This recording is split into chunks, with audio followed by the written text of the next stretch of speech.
Ensuite, ce livre-là, je l'ai eu en décembre comme cadeau de Noël de moi à moi. Alors, le titre, très rapidement, c'est de Luxpreneur, l'auteur Elisabeth Solarou, pour 5 chapitres.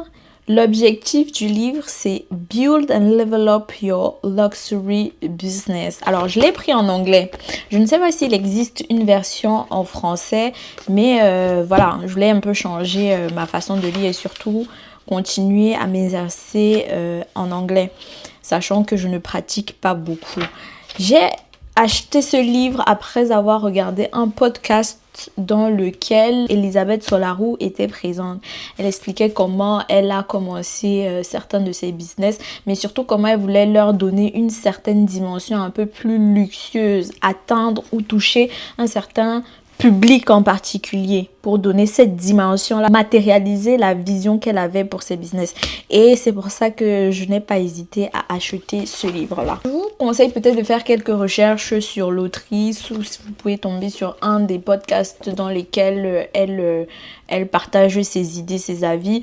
Et peut-être à partir de là, décider oui ou non d'acheter ce livre. En tout cas, je vous ferai des petites revues, des petits résumés sur YouTube, je pense, parce que ici, ce sera trop long, sur chaque livre que j'aurai lu. Next, ce livre, le titre, c'est La semaine de 4 heures, deuxième édition mise à jour, plus enrichie. Je suppose qu'il y a une première édition que je n'ai pas, que je n'ai jamais lu d'ailleurs.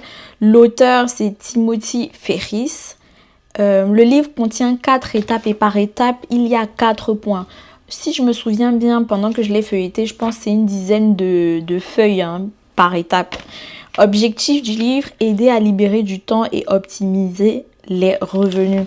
J'ai acheté ce livre aussi, c'est parce que je suis quelqu'un qui procrastinait énormément. Alors aujourd'hui, j'ai mis en place des petits systèmes qui m'aident à moins procrastiner. J'avance beaucoup mieux sur mes tâches et je suis beaucoup moins stressée par les choses que j'ai à faire. Mais je veux surtout optimiser, mais encore mieux mon temps. Ok, c'est prioriser, savoir quoi faire, à quel moment, mais surtout prendre le temps de se reposer parce que lorsqu'on se repose, ce n'est pas une perte de temps.